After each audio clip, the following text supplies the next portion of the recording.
Gold, trusted gold buyers. మీరు తాకట్టు పెట్టిన బంగారాన్ని విడిపించి ఈ రోజు ఉన్న మార్కెట్ ధరకు కొనబడను. ఇక్కడ నల్గొండ జిల్లాలో ఉన్న యూట్యూబరు పాకిస్తాన్ ఎందుకు వెళ్ళాడు? జ్యోతి మల్హోత్రా ఉంది కదా, అంటే వీళ్ళు ఒకళ్ళని చూసి ఒకళ్ళు ఇక్కడికి వెళ్తే వెళ్ళాం, మరి అక్కడికి ఎందుకు వెళ్ళకూడదు అనుకుని వెళ్ళారా?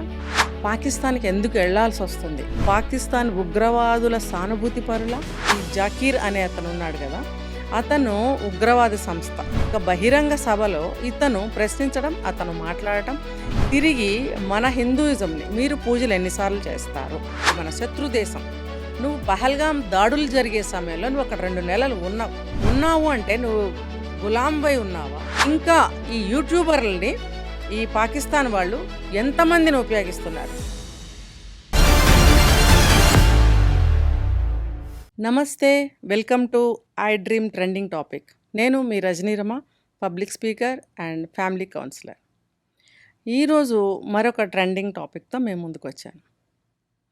ఈరోజు ట్రెండింగ్ టాపిక్ ఏంటంటే, ఉన్నాడు కదా మన భయ్య సన్నీ యాదవ్, మరి ఇప్పుడు క్షేమంగా ఉన్నాడా?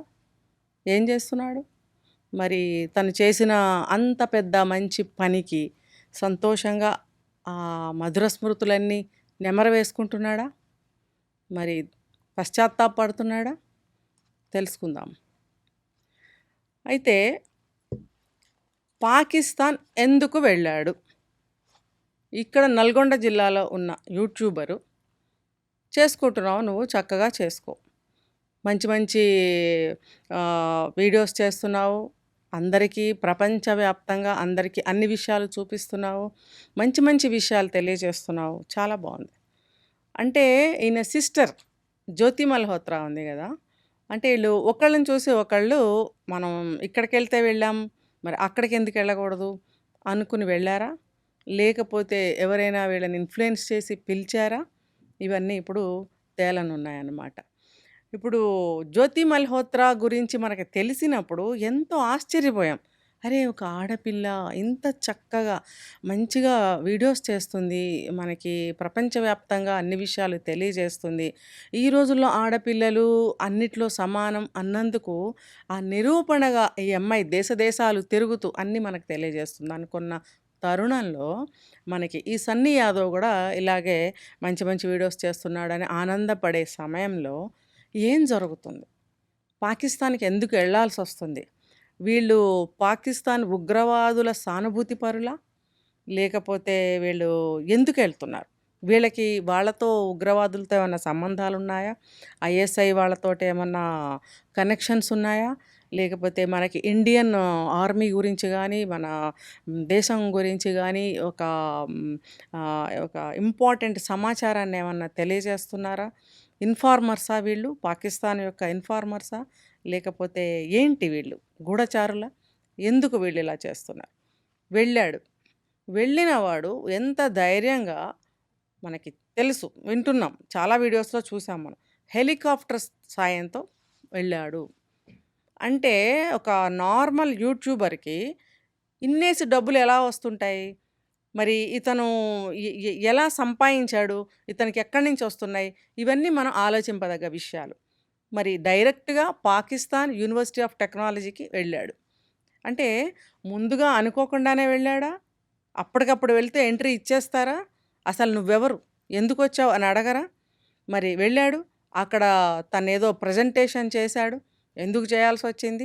ముందుగానే అన్నీ మాట్లాడుకున్నాడు వాళ్ళతోటి, వాళ్ళు రమ్మంటేనే వెళ్తారు ఎవరైనా. అటువంటి యూనివర్సిటీలో ఎవరికి కూడా ప్రవేశాలు ఉండవు. వెళ్ళాడు చేశాడు. తర్వాత అక్కడి నుంచి అబోటాబాద్ అంటే పిఓకేకి దగ్గరగా ఉన్న ప్రాంతం, అది ఒసామా బిన్ లాడెన్ ఉండే స్థావరం ఒకప్పుడు. మరి ఆ ప్లేస్ గురించి ఎందుకు ఎత్తాడు? అక్కడ ఎవరు క్యాన్సర్ పేషెంట్ ఎవరు? లేకపోతే వీళ్ళకి ఏమనేది కోడ్ భాష, క్యాన్సర్ పేషెంట్ ఒక మందుల గురించి మాట్లాడాల్సి వచ్చింది. ఇతను చేసే పనికి, వెళ్ళిన ప్లేస్కి, ఇతను మాట్లాడుతున్న మాటలకి ఏమైనా సంబంధం ఉందా? క్యాన్సర్ పేషెంట్ యొక్క మందుల గురించి ఇతను ఆ ప్లేస్ గురించి ఎందుకు ఎత్తవలసి వచ్చింది? ఆ మందుల గురించి ఎందుకు ఎత్తవలసి వచ్చింది? ఇవేమన్నా కోడ్సా వీళ్ళకి? ఇది ఎన్ఐఏ వాళ్ళు ఇన్వెస్టిగేషన్లో తేలాల్సింది ఉంది. ఇప్పుడు అనుమానాస్పద పరిస్థితిలో ఈ జకీర్ అనే అతను ఉన్నాడు కదా! అతను ఉగ్రవాద సంస్థకి చెందినవాడు. అతను ఒక బహిరంగ సభలో ఇతను ప్రశ్నించడం, అతను మాట్లాడటం, తిరిగి మన హిందూయిజంని మీరు పూజలు ఎన్ని సార్లు చేస్తారు? మరి మేము 5 సార్లు చేస్తాం. ఇదేనా మీ భక్తి? అన్నట్టు మాట్లాడాడు. అంటే ఇతను ఎవరైతే సన్నీ యాదవ్ ఉన్నాడో, ఇతను మనకి ఫేవర్‌గానే మనకి సపోర్ట్ చేస్తూనే మన హిందుత్వం గురించి, మన పూజల గురించి చెప్పడం జరిగింది. కానీ ఈ ప్రతి మంచిలో నుంచి ఒక చెడుని బయటకు తీసే వ్యక్తులు ఉంటారు. 10 మంచి చేసినా కూడా గుర్తుపట్టరు. ఒకటి చిన్నది ఏదన్నా తేడా వస్తే అది పట్టుకుని లాగి, పీకి మనల్ని అవమానం చేస్తారు. సో, మీరు ఎన్ని సార్లు గుడికెళ్తారు? ఎన్ని సార్లు మీ పుస్తకాలు చదువుతారు? భగవద్గీత గాని, ఇంకోటి గాని. మేమైతే 5 సార్లు నమాజ్ చేస్తాము అని అక్కడ ఎందుకు అనవలసొచ్చింది? అంటే మనము అక్కడికి వెళ్ళి మన దేశం యొక్క గొప్పదనాన్ని చెప్పాం బాగుంది. కానీ అవతలి వాళ్ళు రిసీవ్ చేసుకుంటే మనం అక్కడ మాట్లాడాలి. ఇప్పుడు అతను అందులో నుంచి కూడా ఒక విషయాన్ని లాగి మనల్ని అక్కడ కూడా బాధ పెట్టడం జరిగింది. ఈ జాకీర్ అన్న అతను ఎవరైతే ఉన్నారో అతను. మరి అక్కడ అయిపోయింది. అంటే ఇతను అటువంటి సభలో మాట్లాడాలి అంటే చాలా నియమాలుంటాయట. దానికి ముందుగా అపాయింట్మెంట్స్ తీసుకోవడము, అది కూడా వాళ్ళ ముస్లిమ్స్‌కే ఇస్తారు. ఇతను Indian, that two south Indian, ఇంకా చెప్పాలంటే తెలుగు అబ్బాయి. ఇంత మారుమూల నుంచి వెళ్ళాడు. అక్కడకి పర్మిషన్ దొరికింది. మాట్లాడాడు సభలో. మీరు గమనించినట్టయితే ఆ వీడియోలో చేతులు కట్టుకుని మాట్లాడుతున్నాడు ఈ బయ్య. ఎవరు? సన్నీ యాదవ్. అంటే నువ్వు అంత ఒబీడియంట్‌గా నువ్వక్కడ ఉండాల్సిన రూల్స్ ఉన్నాయా నీకక్కడ? మరి నువ్వు అంత భయపడుతూ పరాయి దేశం వెళ్ళి, మన శత్రు దేశం, నువ్వు పహల్గాం దాడులు జరిగే సమయంలో నువ్వు అక్కడ 2 నెలలు ఉన్నావు. ఉన్నావు అంటే నువ్వు గులాంవై ఉన్నావా? ధైర్యంగా ఉన్నావా? లేకపోతే ఒక మంచి చేయగలను అనే ఒక నమ్మకంతో ఉన్నావా? నువ్వు ఏ ఏ ఇదితో నువ్వక్కడ ఉన్నావు? అంటే నువ్వు అక్కడ చేతులు కట్టుకొని మాట్లాడటం వల్ల నాకు వచ్చింది ఈ అనుమానం. నువ్వక్కడ ఉన్నావు. నువ్వు అతనితో మాట్లాడావు ఆ సభలో. యూనివర్సిటీకి వెళ్ళావు. ఇంకా నువ్వు ఏమేం చేశావో ఎవరికీ తెలీదు. మరి నువ్వు అక్కడ ఉగ్రవాదుల తోటి కొన్ని నువ్వు కోడ్ భాషలతో మాట్లాడటం అనేది నీ సెల్ ఫోన్ చాటింగ్‌లో బయటపడింది. మరి పోలీసులు ఊరుకుంటారా? ఇంకా ఇంకా తవ్వడం మొదలుపెట్టారు. మొదలుపెట్టినప్పుడు శుభ్రంగా నిన్ను ముందైతే అరెస్ట్ చేశారు. ఇన్వెస్టిగేషన్ చేస్తున్నారు. చేస్తున్నప్పుడు నువ్వు చెప్పాల్సిన విషయాలు ఇంకా చాలా ఉన్నాయి భయ్యా. నువ్వక్కడ నిజాలన్నీ ఒప్పుకో. నువ్వు ఎందుకెళ్ళాల్సొచ్చింది? నువ్వు నువ్వు నీకు ఎన్ని డబ్బులు నువ్వు తీసుకుంటున్నావు? నువ్వక్కడ ఇంకా ఏమేమి కుట్రలు చేస్తున్నావు వాళ్ళతో చేరి? అంటే నువ్వు ఒక దేశద్రోహివని ఇప్పటికే నిరూపణ అయిపోయింది. అంటే నువ్వు కన్న దేశానికి, మాతృదేశానికి నువ్వు ద్రోహం చేయడానికెళ్ళావా? లేకపోతే నిస్సహాయ స్థితిలో ఇరుక్కుపోయావా? ఇప్పుడు ఈ ఎన్ఐఏ వాళ్ళు చేస్తున్నటువంటి ఇంట్రాగేషన్‌లో ఇంకా చాలా తేలాల్సినున్నాయి. నిగ్గు తేలుస్తారు. ఇప్పుడు మెల్లమెల్లగా ఒక్కొక్కటి బయటకు తీస్తున్నారు. అది ఎవరెవరితో మాట్లాడాడు? అబూటాబాద్ ప్లేస్ పేరెందుకు ఎత్తాడు? ఆ క్యాన్సర్ పేషెంట్ ఏంటి? ఆ మందులేంటి? ఇవన్నీ కోడ్ భాషలైతే కనక అవన్నీ గూడా తేలుస్తారు. ఎన్ఐఏ అంటే సామాన్యుది డిపార్ట్‌మెంట్ కాదు. నువ్వు అందులో ఇరుక్కున్నావు. నేను ఈ ఈ సన్నీ యాదవ్‌ని, ఈ జ్యోతి మల్హోత్రాని కలిపి ఇంట్రాగేషన్ అనేది ఇప్పుడు చేయటం జరుగుతుంది. బహుశా వేరు వేరు సెల్స్‌లో పెట్టి, వేరు వేరు ప్లేసుల్లో పెట్టి వీళ్ళని ఇంట్రాగేషన్ చేస్తూ ఉండి ఉండొచ్చు.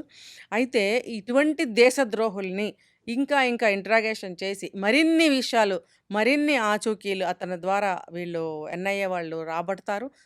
రాబట్టిన తర్వాత అతను చేసిన పనులేంటి, చేస్తున్న కార్యక్రమాలేంటి, ఇవన్నీ గూడా బయటకు రావాల్సిందుంది. త్వరలోనే అవన్నీ తేలుస్తారు. ఇంకా ఈ యూట్యూబర్లని ఈ పాకిస్తాన్ వాళ్ళు ఎంతమందిని ఉపయోగిస్తున్నారు.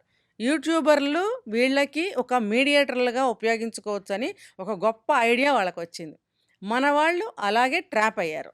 అంటే యూట్యూబ్ చేసుకునే వాళ్ళకి ఈ మధ్య మేబీ ఆశలు పెరుగుతున్నాయేమో. అంటే ఇక్కడే కాదు, మన పక్క రాష్ట్రమే కాదు, అనేక దేశాలు తిరిగితే మనకింకా మంచి సెలబ్రిటీస్ అవుతాము. మనం ఇంకా బాగా మనీ సంపాదించొచ్చు. అంటే వీళ్ళకి బోలెడంత మనీలు కూడా సంపాదిస్తున్నారు. ఎలా సంపాదిస్తున్నారు?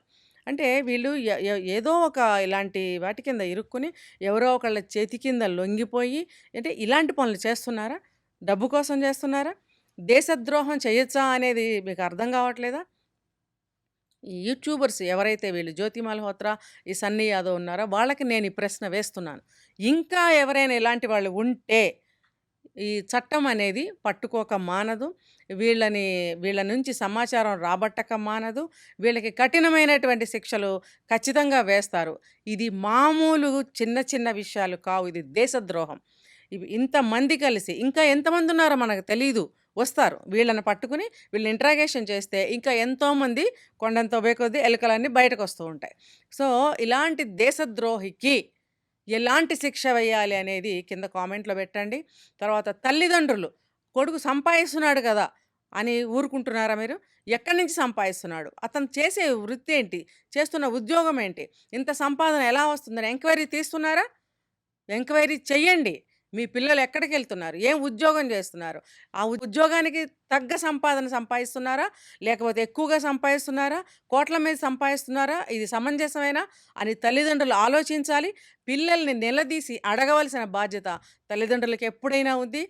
ఎప్పుడూ కూడా తల్లిదండ్రులు కనిపెడుతూనే ఉండాలి. నీకేం తెలుసు అన్నా సరే, నువ్వు ఏ దారిలో నువ్వు డబ్బు సంపాదిస్తున్నావు అని అడగాల్సిన బాధ్యత తల్లిదండ్రులకుంది. ఇలాంటి దేశద్రోహుల్ని మన గవర్నమెంట్ వదిలిపెట్టదు. మనం వేచి చూద్దాం.